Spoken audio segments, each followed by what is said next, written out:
We are going to be doing an update on DPI and on Reef and Serum and my ultimately $1,500 cryptocurrency altcoin investment, both in normal altcoins and in DeFi, and that's coming up pretty soon. But today we're discussing about Coinbase, and we're going to throw a few articles right into the mix. The first one, Coinbase calls out Binance as it bemoans compliance burden. So what has been going on with Coinbase recently? They've had to release a lot of documents because of their upcoming public investment round. They're going to be doing a direct listing, and they had to file with the SEC, the Securities and Exchange Commission. They monitor stocks and investments such as cryptocurrencies as well, I guess. Although not yet. They're still being laughed at by hedge funds and Wall Street. And if you find this old Kramer interview, he used to run a hedge fund himself, and he was making fun of the SEC just like Elon Musk would. It's not as feared as the IRS, and that's because the SEC sometimes is wrong and sometimes doesn't understand everything. But anyways, we're not doing a video on that. We're doing a video on Coinbase and some of the risks and what information came out in these documents. So Coinbase, first of all, has to, unfortunately, because they're registered in North America, they have to go through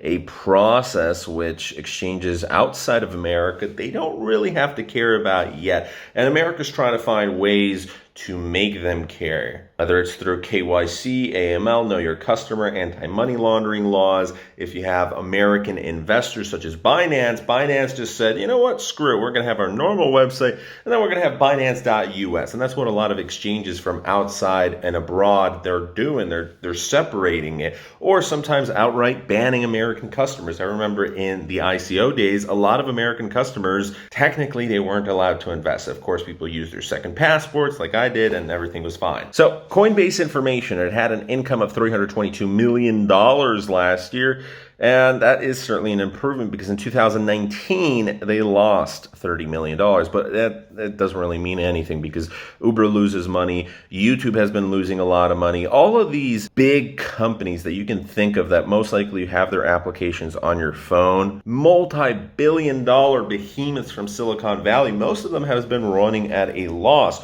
Or for example, Amazon, they haven't been really making a lot of money. They've been growing it. Why? Because Jeff Bezos has been constantly reinvesting all this funds. So either they're reinvesting everything that they're making, or they're constantly getting more investors on board. They're running at a loss, but they believe in the future these unicorns are going to be worth a lot of money. Coinbase did produce a hefty profit last year, though, and the CEO, Brian Armstrong, was paid over $50 million in a take-home pay salary. So that's not too bad. Of course, he's worth a fair amount more. Technically, he's a billionaire because of his shares in Coinbase, and since he's the CEO and founder of Coinbase. So Coinbase has raised over $547.3 million currently from investors.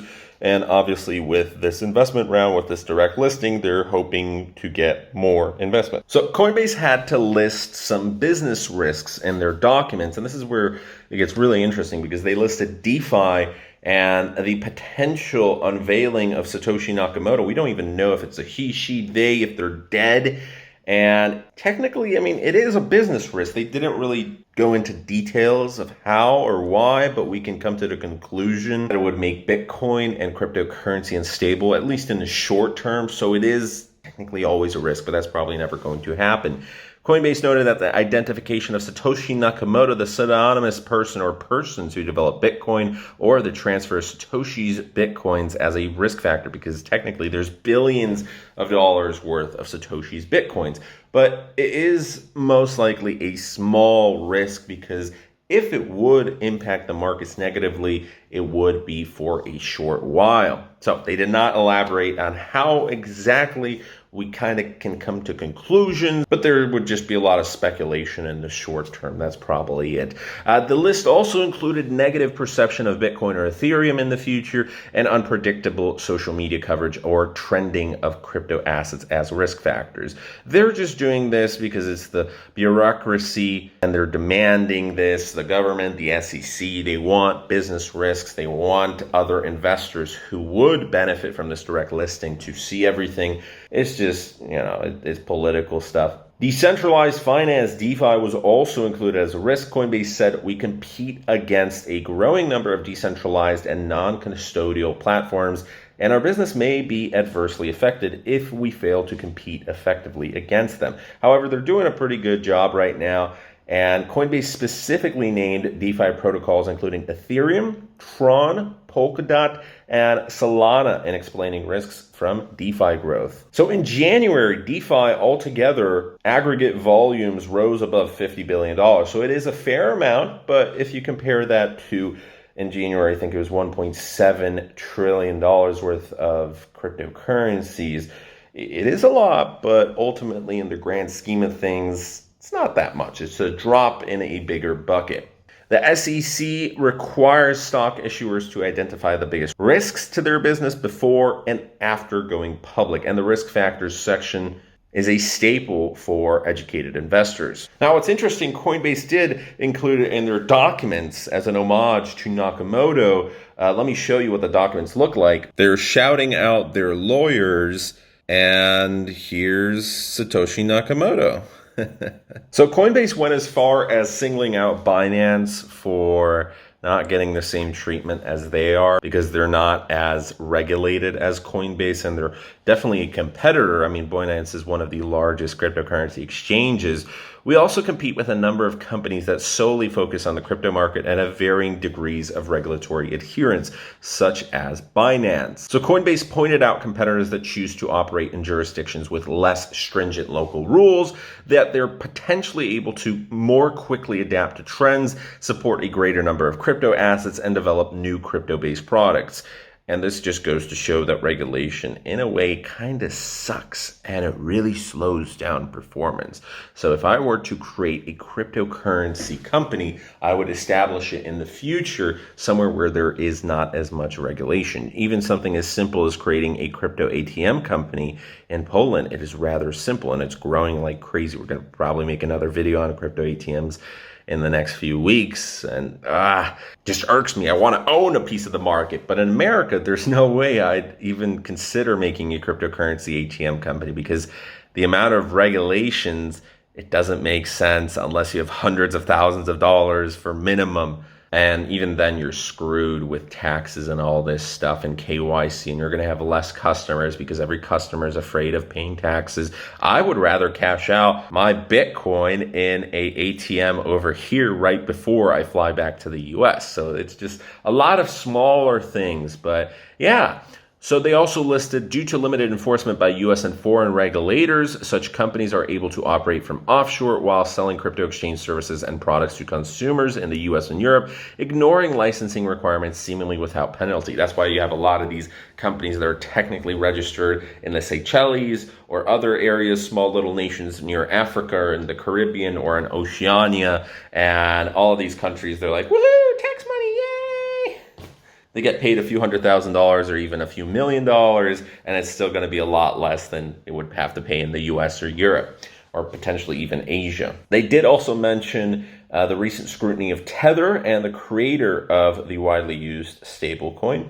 They mentioned its own role as a founding member of the Centre Consortium and the principal reseller of USDC, which is their own stablecoin. So Coinbase also cited anti-money laundering rules being imposed on crypto exchanges. It's the so-called travel rule. We may face substantial compliance costs to operationalize and comply with the travel rule, and may be further subject to administrative sanctions for technical violations or customer attrition if the user experience suffers as a result. There are substantial uncertainties on how these requirements would apply in practice, and we may face substantial compliance costs to operationalize and comply with these rules. There's a lot more information that they released, but that is the basic summary of it. So DeFi is probably one of their largest risks. And other competition, such as these exchanges that are abroad, I mean, that is a very valid risk. And I don't really think Satoshi Nakamoto, I don't think we have to be worried about that. I think they just have to include that. Even regulations of the US are a big risk because we don't know exactly where Bitcoin will stand in the next few years, because there's people like Janet Yellen who are still really against it. So who knows? But I think we're definitely heading towards the right direction, even though I'm banned from Coinbase and even though their servers suck. And even though there's a whole host of issues with Coinbase, and I prefer Binance, and I am in love with Binance, I do wish them all the best. And if anybody's investing in this, probably you're not, because it's these multi-millionaires that are going to be investing in the direct listing. Who knows? There might be a multi-millionaire watching this right now. All the best of luck. You're probably doing much further research than just watching a few YouTube videos and reading articles. But for people like us, those who are just simply interested in cryptocurrency, it's always exciting to really see just how far these cryptocurrency companies have come. Because a few years ago is a completely different environment. And even you can imagine yourself as a CEO of a future cryptocurrency company. I mean, that's crazy. You get I think you got a $54 or $55 million salary for last year. That's not too bad. That's not too shabby.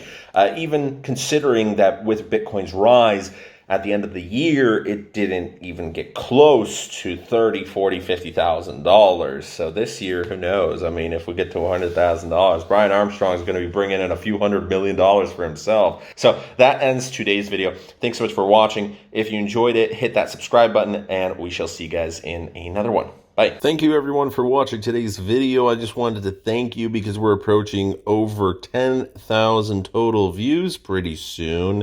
And currently we're at 637.7 watch hours. We need to get to 4,000. And we haven't had a single day where there was a net negative. We did have a few days where we had one subscriber, but no net negative days for losing subscribers. And that means a lot to me. So thank you everyone. As you can see, in terms of views and in terms of watch time hours, it is steadily growing. This is a slow process, but if we're patient, pretty soon this 9,000 will turn into 91,000 views in no time, and this will get to 10,000 hours, and we'll get to a few thousand subscribers, and hey, we'll go from there. It's gonna moon. So hold on tight. Bitcoin is having a interesting week, that's for sure. If you believe in it, hey, you're gonna still stay. So stick around, and we'll see you guys in tomorrow's video. Thanks for watching.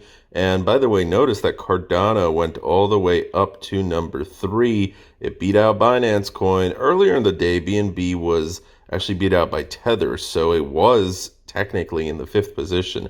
But Cardano is now number 3. Only by $2 billion. So it's very interesting. And right now there's few projects that have been in the green, but the ones that have been 1inch and Cardano, they've been doing all right.